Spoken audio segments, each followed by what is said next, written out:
everybody, and welcome to this week's spoiler review of Succession here on the Outlaw Nation. I am the Outlaw John Rocha, dressed in my best Kendall gear, bro. And I'm joined, as always, by my co-host on this show, the Lord Shannon McClung. Shannon, how are you, brother?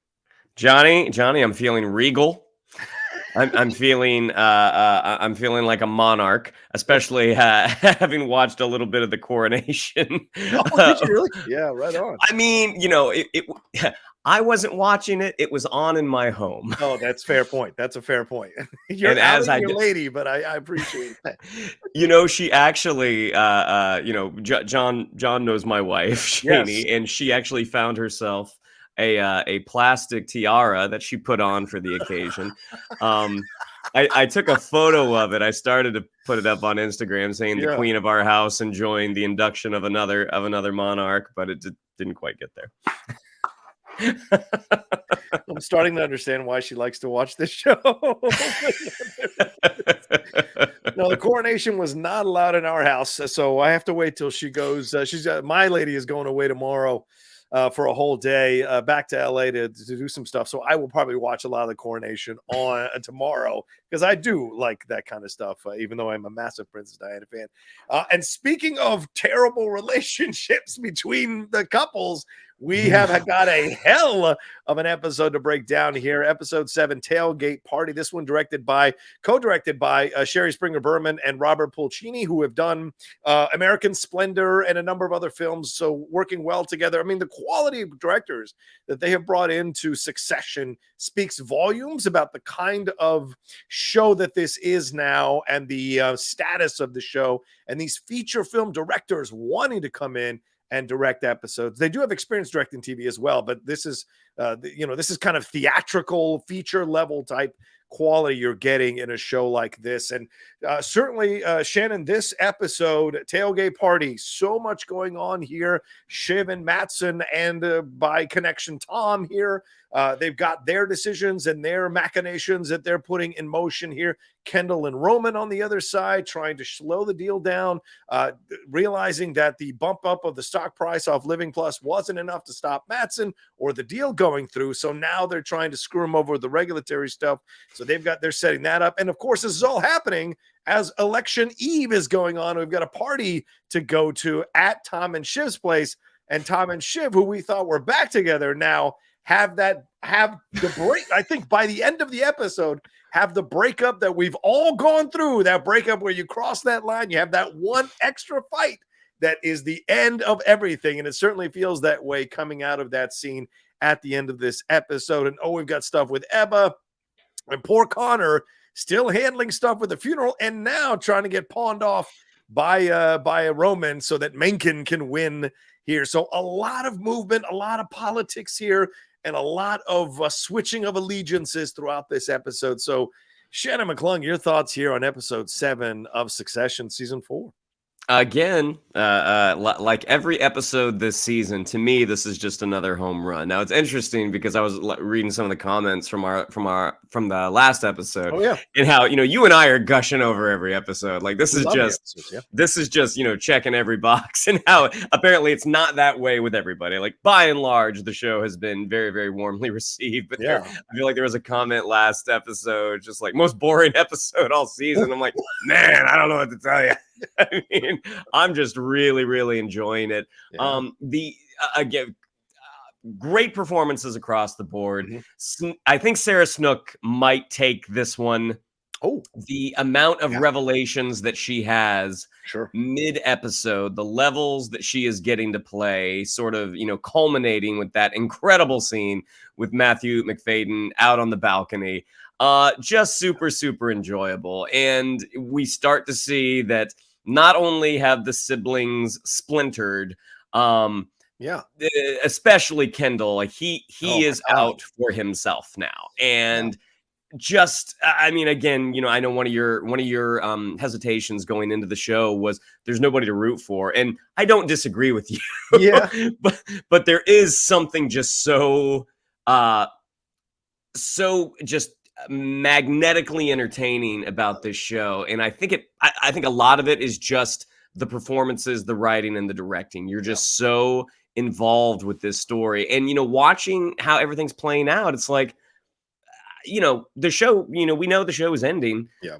I don't know if there is a version of a happy ending for this show. Like, I don't know. Every week, my wife and I talk, like, how is this going to end? Because it's like, I have no idea. Yeah. I mean, Kendall put forth the most interesting theory that I'm kind of like, yeah, that might happen. But again, we don't know how the Sibs, we don't know how the Sibs are going to end up. The Fail Sons, yeah, we don't know how they're going to end up. Yes. And a terrific performance from Alan Ruck this week.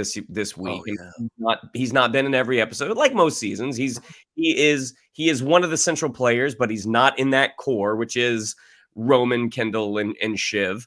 But we get to see the acknowledgement of how others see him and the fact that there's one person who's with him. Yeah. Yeah. I mean, who would have thought this, Shannon, from the beginning, that these two would have the most, I don't know, the most healthy relationship in comparison to everyone else's relationships, right? Absolutely. And again, seeing her step up a little bit more, seeing Willa stand up for her man. Yeah. And like, there was definitely a moment I'm like, oh, Connor might clobber Roman here. Now, I don't think either one of these guys are physical titans, but I do think in a physical confrontation, I'm giving the edge to Connor just because I feel like Roman gets touched and he's crumbling. Like he's built on a poor foundation.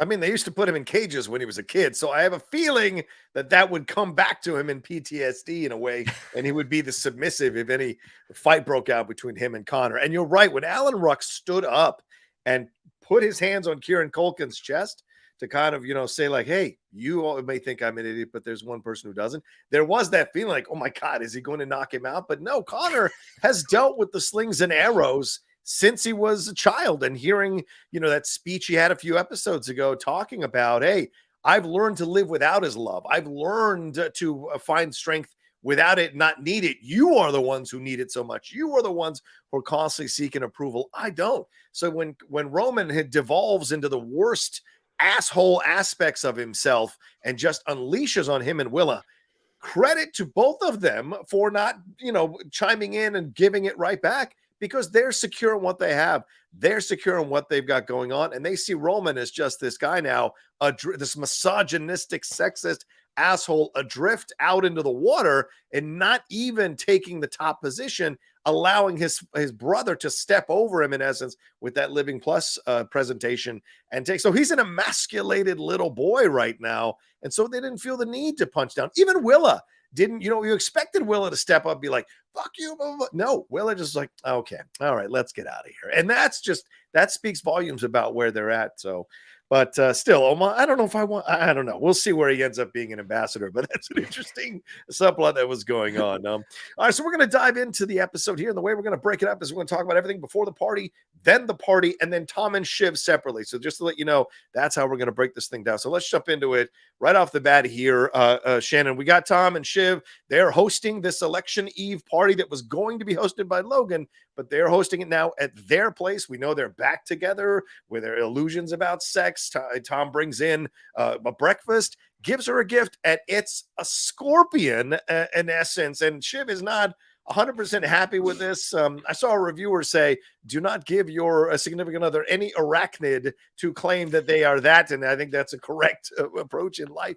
And he's giving her that, saying that they're going to announce that they're back together and you're a scorpion, you kill me, I kill you, blah, blah, blah. And it goes over like a lead balloon, big time. Kendall on the other side is meeting up with Rava, his ex-wife or soon-to-be ex-wife, and she tells him about an issue with Sophie and the election and school and her shoving somebody and anti-ATN groups showing up at school. And Kendall immediately goes into interrogation mode. And again, full asshole mode here, really becoming his father here, berating her parenting, claiming he's only asking questions, but really interrogating her so much that Rabbit just turns on her heel and tells him to fuck off and get on out of there and calls him out on his parenting. And Kendall tries to hide himself or cloak himself with, I'm doing what's best for the world, not just for the kids, for the world, which is so ridiculous. And we see Roman wanting to get more information and more dirt on Matsson and Gojo because he wants to have information. Roman, the guy who's been sending dick pics to Jerry, wants to get information to kind of submarine Matsson and his bid. And they meet up, all of them, at this restaurant here with Shiv, Kendall, Roman, and Connor there. And it's to talk about the funeral management committee and what they want to do and who wants to speak. And apparently Connor's been going there. Remember, every episode is a day, but Connor's been sitting there every day with his father's body, which is super fucking creepy. And he wants a tight 90-minute funeral and wants to know who's going to speak. And then we hear that Kendall and Roman want to invite Nate to the party because they want to get in good with Nate to try to mess with Matsson. Of course, Nate being the guy who Shiv slept with while she was getting married to Tom. So a lot going on just in this opening stuff here, Shannon. Your thoughts on all these movements with these characters before we get to this party? I mean, Rava is one of those, like, we haven't seen Rava since early in season 3, I believe. She's so good. Yeah, and she's wonderful. And she's wonderful. And like when we see her in season 1, we really get the sense of who Kendall wants to be for his family and who he's just incapable of doing it. Like his worser demons always win over, and his worser demons are always going for the approval of his father and basically trying to be his father. Rava always, there was always a glimmer of, from Kendall's point of view, that they might get back together. Whereas Rava, it seems like she has been done. Like she understands, she understands the future that she's going to have until her children at least turn 18. But there was always a sympathy. I think she always had sympathy for Kendall. Whereas now it seems like that is gone because what Kendall is doing is affecting the lives of their children. And you know, his daughter is adopted, is a different ethnicity. And so when we find out that someone made a comment to her, a racially tinged comment, and how it's associated with her dad, who was taking over this racist news network, right-leaning network. I mean, it's just so painful because even though Kendall is an absentee father, he doesn't want anything bad to happen to his kids. Like he wants them to be okay. But as you said, John, like the moment something goes wrong, he immediately, well, what happened? What happened? What happened? And Rava's response is, you know, where were you? Why was she out on the street? It's like, for God's sake, man, you know, you could call. You could do more. I've been busy raising our children while you've been, you know, racing with your siblings, trying to take over this gigantic corporation, which you don't have. Like, you are fine. Like, you don't need the money. Like, we are taken care of forever. And just watching the fuck you, you know, just heartbreaking to see. Because I think ultimately I think Roman and Kendall want to be good people, but ultimately, like, they just can't. I mean, it's in their DNA. They are the sons of Logan Roy, and ultimately they are going to be who they are. It was interesting. I thought this was one of the more awkward transitions from the cold open into the opening credits. Normally, I feel like they're very, very smooth, but this one kind of felt like a hard cut. And I don't know if that was deliberate or if that's just my, you know, my artistic preferences creeping in. Watching Tom try to bring Shiv breakfast in bed that he didn't make. No, of course not. the personal chef made, and he's like, oh no, wait, like, let me put the final touches, because ultimately this is a gift from me. Excellent point, man. Yeah. Oh yeah. I mean, because you saw the chef was going to bring it into her. No, you're right. You're 100% right. Tom trying to take credit for what other people are doing. And, you know, essentially, exactly. Using other people's work for his own fame and success and credit. 100%. Cuts him off at the pass. I mean, and when you look at you know, it's so funny because looking at the gift, you know, the scorpion and the glass cube, like, part of me is just kind of like, I get what he was trying to say. Yeah. I'm like, I accept you for who you are. Like, you know, as you have said in the past, you can't blame a scorpion for stinging somebody. Right. That's what a scorpion does. And that's how he views Shiv. He's like, listen, you are gonna do what you're gonna do, and I accept you. So much so, here's a frozen representation of what I think of you. And obviously does not go over well, sets the tenor for the rest of the day for them. But then, you know, switching over to the siblings talking about the funeral. Yeah. I thought that was really funny. Like, it, you know, with Dad's wishes, with Marcia wanting everything that she wants, this is going to be a 3-day griefathon. Yeah. And the idea that who's going to speak and how none of them are jumping up. Like, you get the sense that Kendall will do it. Yeah. Roman could do it. Connor's happy to do it. Whereas Shiv kind of puts a really fine point on it. Like, hey, whoever really wants to do it, say you want to do it. Yeah, right. Yeah. And then as Connor excuses himself, and then we find out that they want to invite Nate to this party to kind of have all the players there. Yeah. And Shiv, even though the scorpion gift really, really hurt her, and she is still dealing with the betrayal that Tom did, you know, 6 months before, she also is kind of like, well, I am pregnant. Yeah. It looks like we might be getting back together. Maybe that's not that. Like, I don't want to hurt him right now. Right. But ultimately, she acquiesces to her brothers. Yeah. But she does, but only, like, you know, then she calls Matsson and tells Matsson what's going on, which leads us into the party for sure. But yeah, I think you're 100% right here, Shannon. It's just kind of interesting to watch them all want to be good people, but their natural proclivities, their natural instincts of how they've been raised to survive in this world of Logan Roy takes over whenever they feel threatened, whenever they feel unstable. Whereas Connor, you see, Connor's never really devolved. And now Connor's a bit of a buffoon. I'm not going to deny that.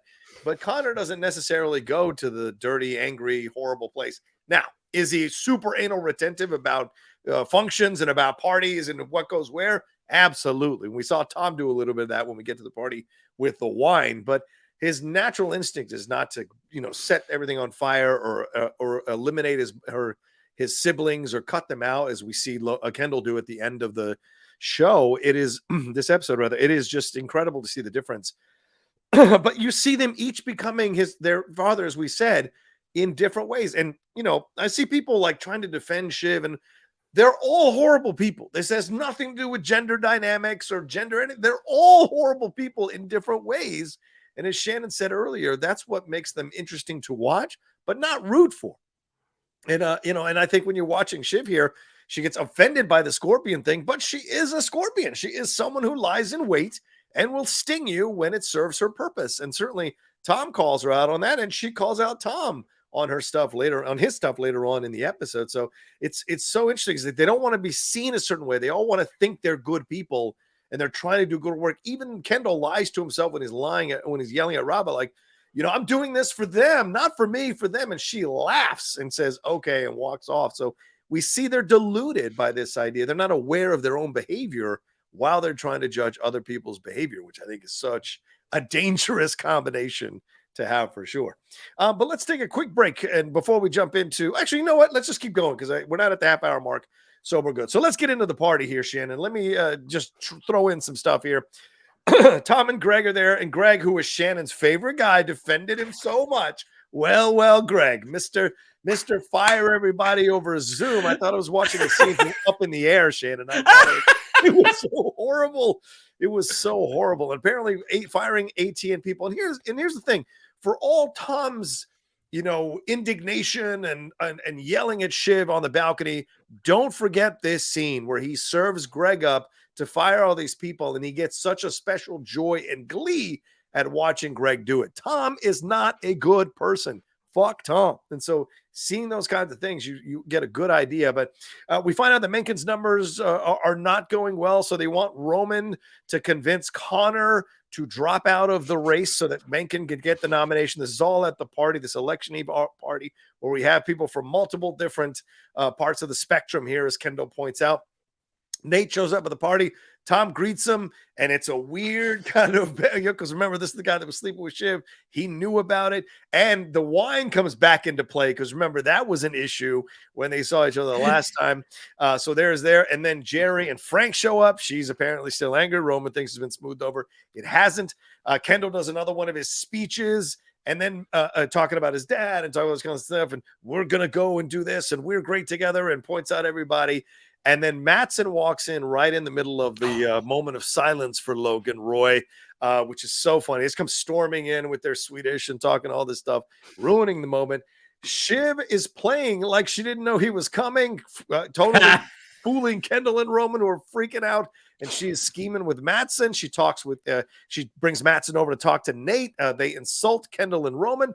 Then they put Tom's head on a plate and she just kind of watches and agrees. Nate sees Kendall in the hallway, pitches ATN to Nate, working in their favor. If he'll do something to kill the deal with the regulatory stuff, and if they get into, if they become president, his people become president, they can kind of grind the gears down here for this deal. Shiv and Matsson eventually talk in the coat room. She's encouraging him. He says she can have whatever she wants because she apparently she hasn't asked for anything, and now she finally does, and she wants a very, very, very significant role in Matsson's company. And Matsson does not give her anything, says he wants to think about it. And then Kendall pawns Greg on Matsson once Matsson calls out and wants a break from Shiv. And we see this whole thing. And then Nate leaves the party. Kendall tries to stop him. Nate says, dude, you're not your dad. I'm not Gil. And that's a good thing. I'm not uncomfortable with this conversation. Connor, in the meantime, has been pitching all these ambassadorships to, or I'm sorry, Roman's been pitching all these ambassadorships to Connor and ends up landing on Oman, which is really interesting decision there. We see them talking about it. And then Matsson and Ebba and Oscar have this high conversation with Greg there, and he insults Ebba. Matsson does. Ebba storms off. Greg yells after her, being a total jerk off along with Oscar. And Matsson walks off on his own, and Ebba's out on the balcony. Kendall and Roman approach her. They eventually wear her down, get information about the Indian numbers, or the numbers in India, rather. And then Roman and Kendall have a confrontation, or Matsson and Kendall have a confrontation about the numbers, and they're each lying about their numbers. Him with the Living Plus, him with the Indian numbers, all this kind of stuff. And they call each other out. And then Matsson wants to close quickly. Shiv is freaked out because of the legal stuff.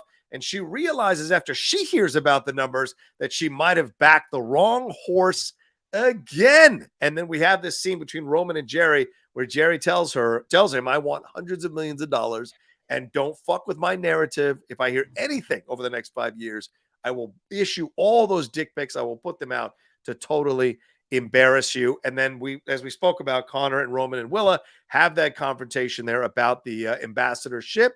And then Tom wants to go to bed, so let's stop there. So a lot of stuff going on in this party, Shannon, and we will take a break after we have this section of the conversation and then get into Tom and Shiv and the whole thing that happened there. But all the stuff with the machinations, all the moving here, what are your thoughts on all of this stuff here, man? I mean, so much. I might need your help going from topic to topic. We knew we were covering. Yeah, there was a lot, but yes, going back to Tom pawning all of the firing off on Greg. Oh. Like Greg has to tell this, a company-wide Zoom that they are no longer employed and that in the future, ATN will be looking at more third-party deals, which is it's a gig job. Yeah, and it is not that dissimilar from what the folks in the Writers Guild are striking about right now. That the AMPTP, they are from the Writers Guild, what they are saying is that they're trying to turn television writing into more of a gig economy, which is exactly what Greg says ATN is doing.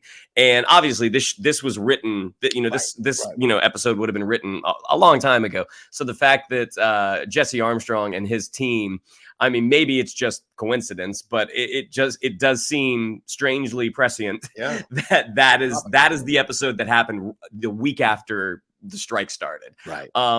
But, I think it was a couple of weeks ago, we were talking about some sort of Tom emotionally vulnerable moment where I think I has said that, ultimately I think Tom is not a bad guy. And then someone in the comments of that episode rightfully pointed out Tom used people as human furniture a couple of seasons ago. And I'm like, you know what? You're right. You're right. I was wrong.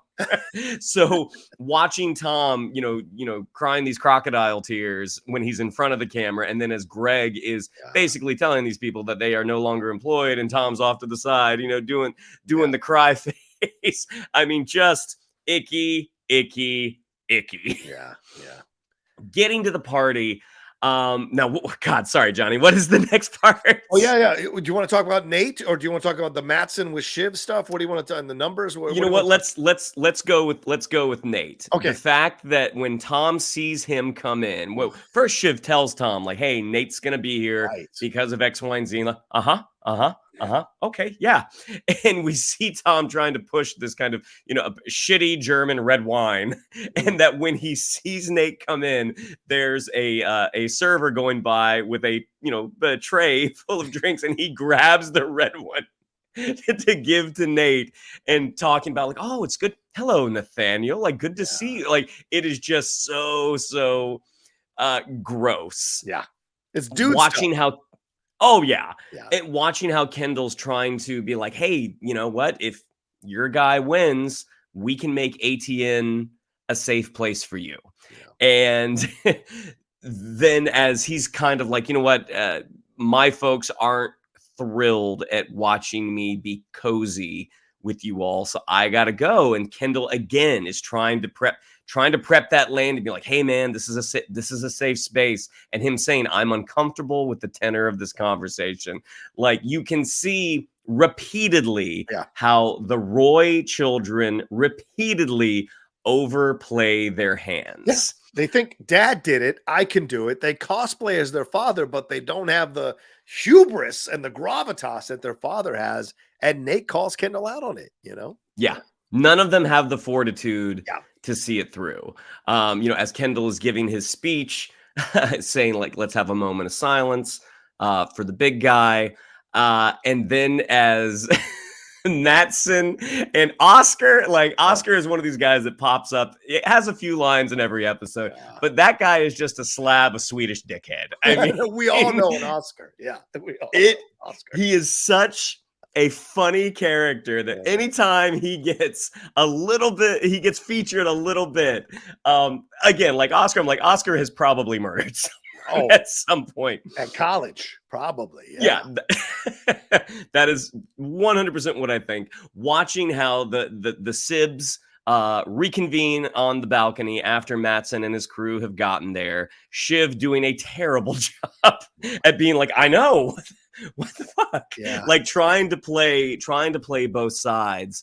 And then, she does, I mean, from a distance, she is doing what Kendall asked, like keep an eye on him, make sure he doesn't talk to this person, make sure he doesn't talk to this person. So we do see her with him. And then he keeps talking to the folks that's like, no, not them. No, not them. Right. When Kendall assigns Greg to keep an eye on and we see Greg arrive down in sort of like, the Swedish kids table. Oscar's moment with him, like when he takes a hit off the vape and like, oh, fucking Greg. Like the fact that he even remembers his name. You hanger-on, you dingleberry. Dingleberry. Oh my God. Blows smoke in his face. Oh my gosh. It's just so funny. Well, I mean, good on Oscar for remembering his name because Matsson calls him Gary earlier in the episode. So it's I had Veep flashbacks when he said Gary in that moment. So yeah, Oscar takes just enough of a beat from saying "fucking" to Greg. Yeah, that it's like, is he searching for the name, or is he high and just doesn't care? That's great. Yeah. And I thought it was really interesting the scene with Matsson and Shiv where they basically go behind closed doors. And again, we do get the idea that, okay, Matsson is sort of our Elon Musk where he's like, I'm doing okay. Like, I don't always know how to read people. But when Shiv says like, what have you done for me lately? And Matsson says, what do you want? Yeah. And she can't answer. She can just say, I want a very, very, very prominent role. And it's like, okay, what? Right. You tell me.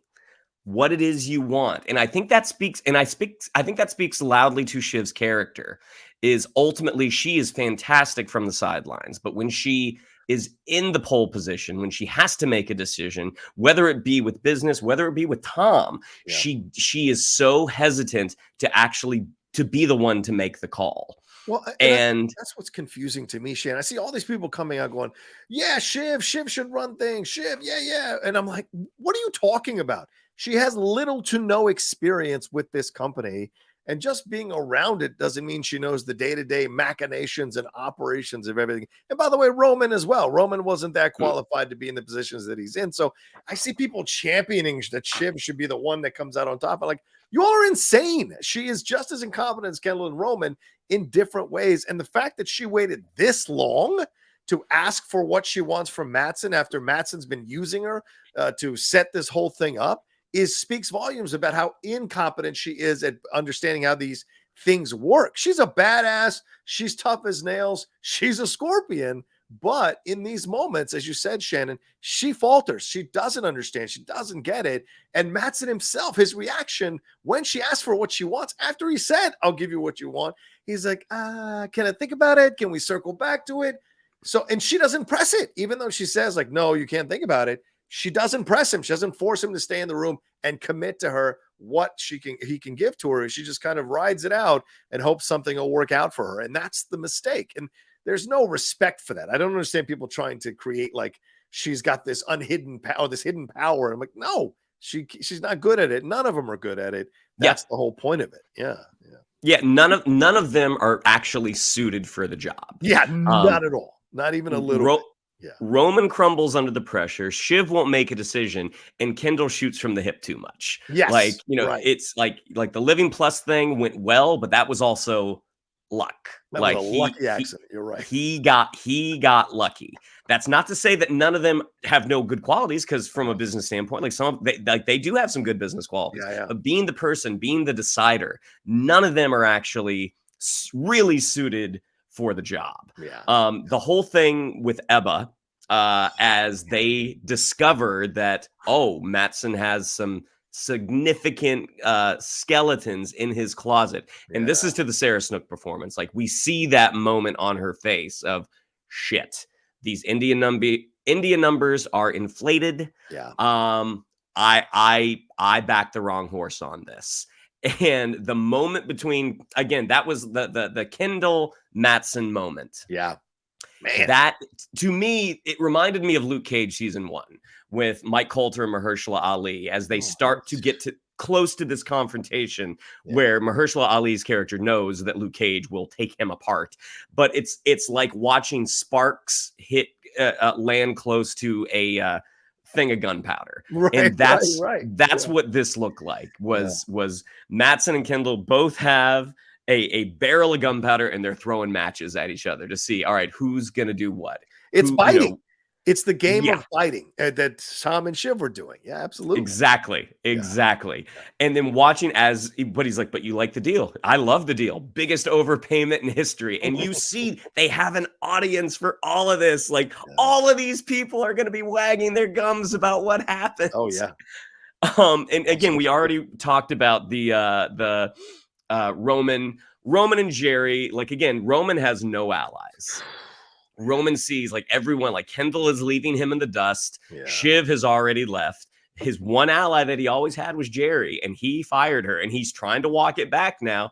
And she's like, no, I could have gotten you there. And maybe she could have. Yeah. I could have gotten you there, but you had to be an asshole. So like, nope. Not only am I walking away with hundreds of millions of dollars, if anything ever happen, if I ever hear anything, I'm coming at you both barrels. Lawsuit full of dick pics.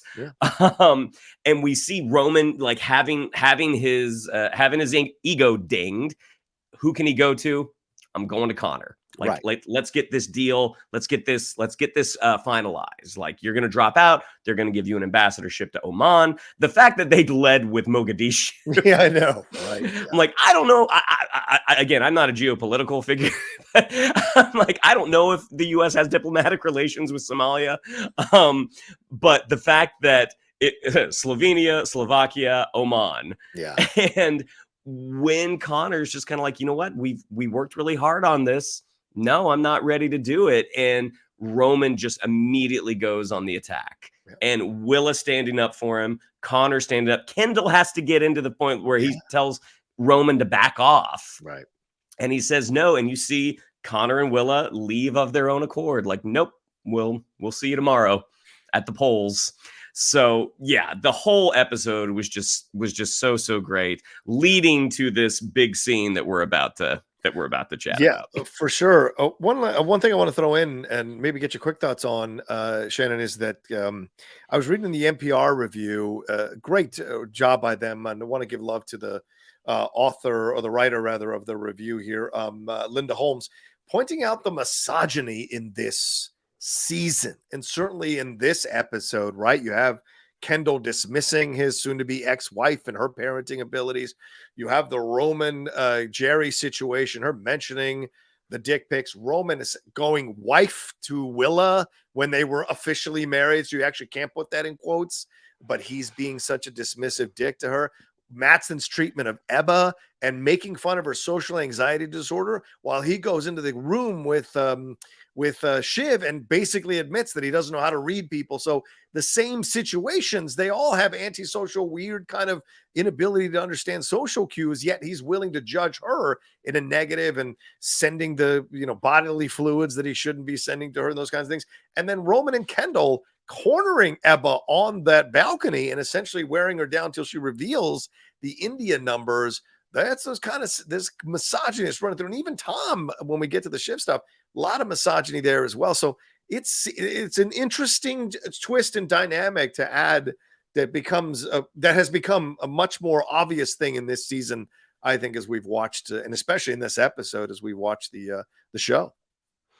Yeah, I mean, again, as we've stated many times before, these are not good people. Yeah. I mean, the only one that I think you could maybe give a pass to is not the right word, but would be Connor. Like, Connor's the only one that has he been a jerk to people? Sure. Right. Not to the level that the rest of the Roys have, and I don't think he's doing it based on sex. I think that's the only reason I would think that, because of how shitty these characters are. I mean, is them dismissing Ebba, Shiv, is that misogyny? Yeah, but I mean, I think they would do that to anybody.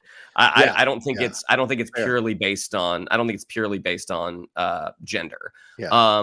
Well, Connor's dismissing Marsha's desires for Logan's funeral. You see that a little bit. Maybe that's a little bit. I mean, it's just interesting how they're dismissing the women in their lives in certain ways. But you're right, male or female, in certain situations, they'd be trying to railroad them out anyway, as we see Kendall do at the end of the episode with Frank, where he says, my brother and my sister equally, I love them. I'm not in love with them.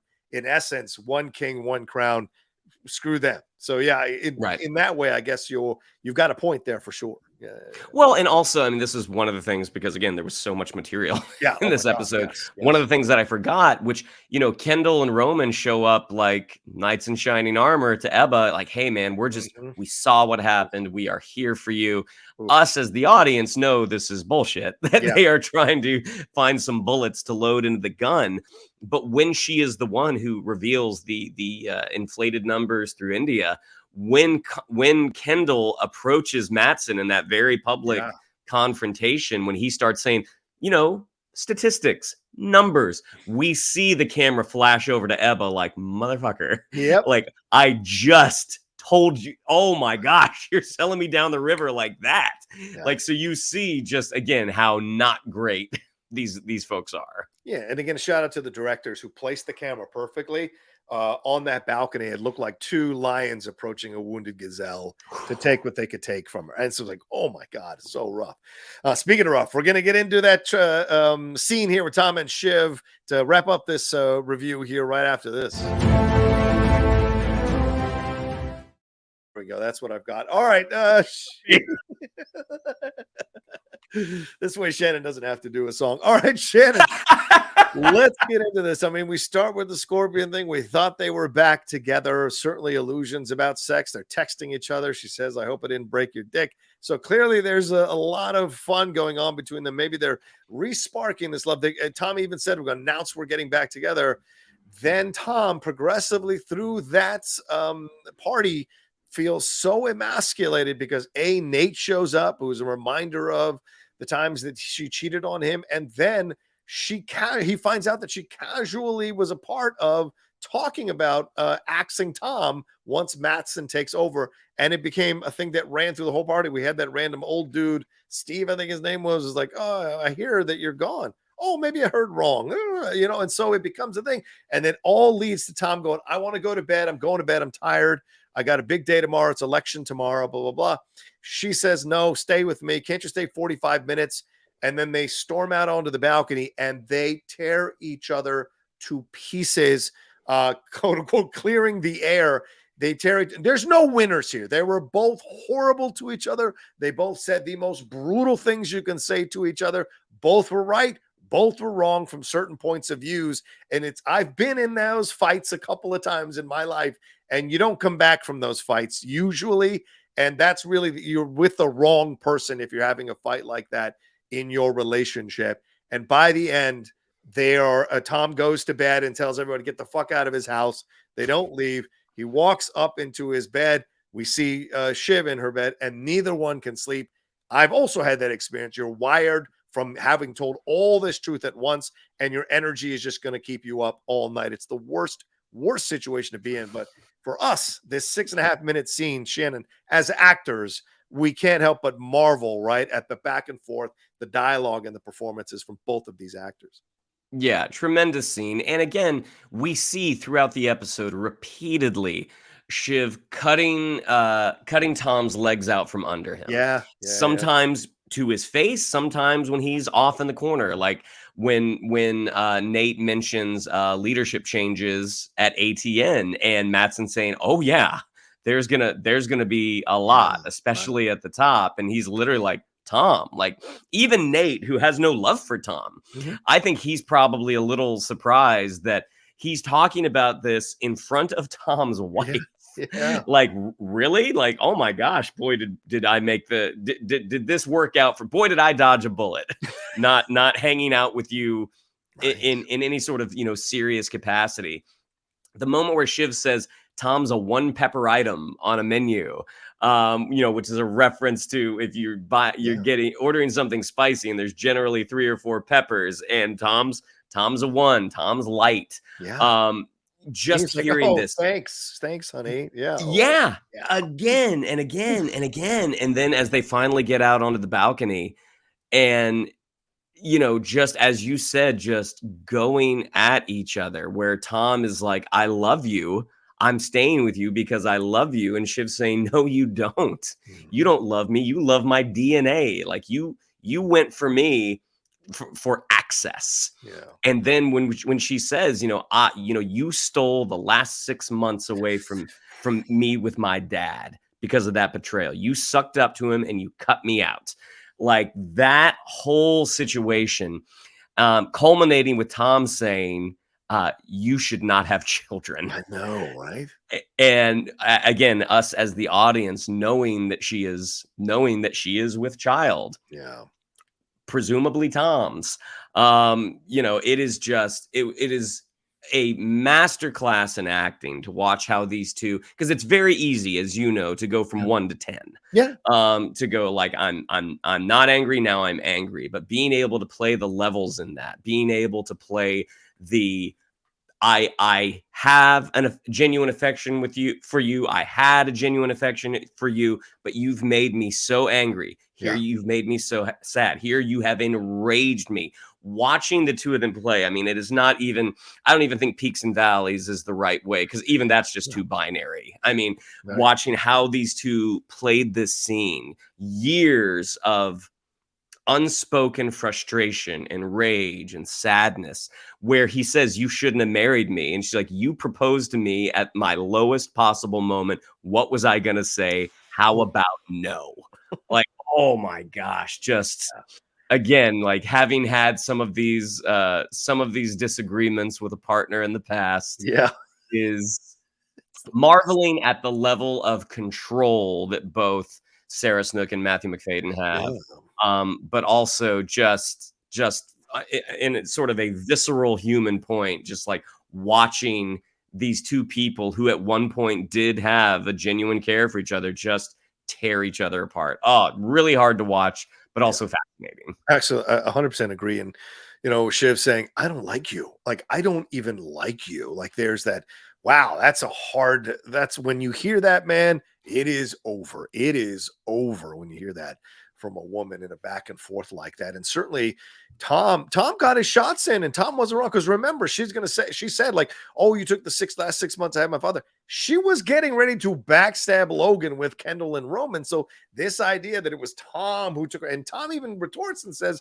hey, it's not my fault you didn't get your father's approval. So it's just like, oh, that is, you know, each of them had some loaded bazookas to shoot at each other, and both of them in their minds and from we're watching as objective parties are legitimate in their anger, legitimate in their frustration, and sometimes off base and sometimes on base. And I like that. That's the authenticity of it. I did not want to walk away from this back and forth feeling like, oh no, Tom was right or Shiv was right. No, these kinds of battles, both of them are wrong. Both of them are right. It's from their point of view, their feelings, their reactions of what they experienced in this relationship, because they've both fucked each other over multiple times in this relationship. And yes, Tom willingly went into this relationship with Shiv. He knew who Shiv was, the scorpion. He sees himself as the frog, but Shiv is actually the frog, and Tom is the scorpion from Shiv's point of view. So you see that, and I love that that all played out here. And yeah, man, the shot, I mean, she called his family what, parochial and striving. I mean, attacking the family, Shannon. And then he comes at her for the mom stuff. That is deep, deep cuts that they are taking out of each other. And I don't see a way of them coming back from this fight for sure at the end there, because it just is brutal. And them staying up all night, wired from that battle. You know, Tom, like a little child, a 15-year-old kid in his bed, whereas Shiv is more of a woman in her approach, you know, kind of laying forward and more of an adult in that situation. So you see the differences. Tom is a scared, hurt little boy who lashes out, who throws these defense mechanisms. He's turned Greg. Tom, I bet, sees himself in Greg, the kind of awkward talking guy trying to make it. And so Tom has a little more steel than Greg, which is why he was able to take on Shiv. But Shiv could slice Tom into a million little pieces. Tom could get some shots in, but I think in the end, Shiv wins because she's been doing this her whole life. This is her entire existence in the Logan Roy family. So yeah, Tom, this is genetic for her. This is genetic, exactly. Tom will have a good fight, but in the end, Shiv will win and tear him to pieces. So I mean, loved that. You know, she called him a conservative hick. Yeah, you're a hick, a conservative hick. And then when he said, I mean, she did have a good response here when he's like, "You were ready to stand by and watch me go to prison." Yeah, and she said, "You volunteered." Right. Did she try to stop him? That's the thing. You compare. I don't remember. I have to watch season 2 again. She didn't. You compare Shiv to, I haven't seen it more recently. You compare Shiv and Tom to Willa and Connor, and it's two different things. Willa stood up for a man. Willa won't let her man go to prison. Willa would have stopped that, would have found other avenues to keep Connor out of prison. Shiv was more than willing to serve Tom up, and that's the difference. So, and I mean, even Tom saying like, you know, you promised to marry me. You were trying to protect me while you fucked the phone book. You know, just like you see that. I mean, remember, she proposed an open relationship on their wedding night, for God's sake. So both of them have taken pieces out of each other. And I love that all of that come to bear. And like you said, Shannon, two fantastic actors delivering wonderful performances. Before we wrap up the review, because I know we're running a little bit long, Shannon, thoughts on the final here with Kendall and Frank in the coat room? Apparently a lot of shit happened in the coat room in this party. Essentially telling Frank, hey, the India numbers are not right. Because Frank's initially hesitant or resistant to the idea of stopping the deal. But then when he talks about the India numbers and talks about how they want to turn it around and them buy Gojo, and in essence, go a reverse Viking and take this whole thing. And Frank is on board at the end and says, what about Kendall, or what about Roman and Shiv? And he's like, I love them, I'm not in love with them. And essentially saying, I could get rid of him if I need to, or sideline them if I need to. I need to be the guy in the end on top. So becoming more and more Logan, but in such a, I don't know, a incompetent, clumsy, awkward way. Shannon, what are your thoughts on that? Sorry, my hand slipped there. What are your thoughts on that finale there? You know, Kendall is making his move. Like he's making that. I mean, and you know, you could argue that that is a Logan Roy move. It is totally a Logan Roy move, man. Yeah. That you see some cracks in the foundation, you see an opening, a little bit of weakness. Now is the time to exploit that. Yeah. And once Frank, it's funny because Frank is like Carl. I think Frank wants out. Like, oh my God, just pay me and let me go. Just pay me and let me go. I've been in the trenches here, you know, taking grenades for decades. Like I'm ready to go. I'm ready to go sit on a beach for a little bit. But then when Kendall does kind of lay out the case of like the inflated Indian numbers, Matsson's erratic. He's like, maybe this is the play. And also, I think whether I join Kendall or not, this is what he's going to do.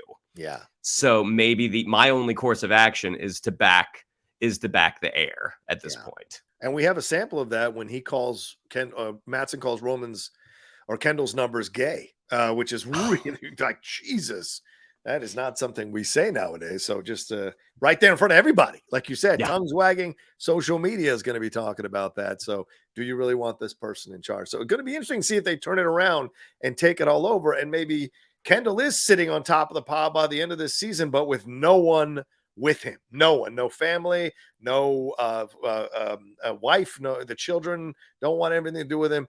And what does he want, really? And he ends up being Logan. Was that what you wanted to be, Logan Roy? You know, so it's going to be real interesting over these next 3 episodes what we're going to get. It's sad it's ending, Shannon, because this is so much fun. This is such a great season. Even though sorry, go ahead. Yeah. No, I was gonna say we got 3 more. We got 3 more, and that's it. That's it. Yeah. Even though some of you in the comments might not agree, it's been a great season. We're loving it. So, all right. Well, there you go. That's our spoiler review for this episode 7 of season 4, Tailgate Party. Shannon, great stuff here. Thanks so much, brother. Where can they find you? Or any final words on the episode? And where can they find you, brother? Well, I mean, again, it is no secret how I feel about this show. I think the harshest critique I've had was the cold open into the credits transition, which, I mean, and again, I've never had that. I never have critiques about this show. I think the show is so well done, so well written, so well directed, so well acted. It's one of those shows that I'm glad that they're leaving when they are, that they're leaving on top. But I sure hate to see him go because it has just been such a, not just as an audience member, but as an actor and a writer, like watching what they're able to do. And it's like, gosh, I would love to be able to be a part of something like that in the future because it's just so enjoyable. But yes, excellent episode. 3 more. Can't believe it. And yeah, you can follow me on Twitter at Shannon_McClung. You don't have to put the Lord in the handle. We're going to do that later. On Instagram at Shannon the Geek Buddy. And you can see me every week with this handsome gentleman to my right and a handsome gentleman who's not here, Mr. Michael Vogel, on the Geek Buddies. Absolutely. Yeah, I mean, my only critique for me was the idea that Connor dropping out would affect Mencken's numbers because we're on the eve of the election. You would have to drop out like a week before to affect. So early voting is already happening. So I don't know if that would affect his notes. It was a little bit of a leap in logic, but whatever. It was for the overall storyline of Connor. So, but yeah, great episode. Thanks to you all. Thanks to all of you who watch and listen. Remember, you can always listen to our reviews on the Outlaw Nation Podcast Network. I'm going to drop all the episodes daily for the next few days leading into episode 8 on Sunday. So thank you all so much for being a part of the Outlaw Nation and watching this spoiler review here. And you can follow me at The Rocha Says on Twitter, Instagram, and TikTok and see all the content we got going on. And the number one thing, subscribe down below. Hit that subscribe button, hit that bell button so you can see all our content, just like Shannon said. Geek Buddies, The Jedi Way, The Hot Mic, all of it happening. Hit the subscribe button and hit that bell button so you can be alerted to it all on your feed. All right, take care of yourselves. Be well, and we'll talk to you next time with another brand new episode here of Succession spoiler reviews on the Outlaw Nation. Peace.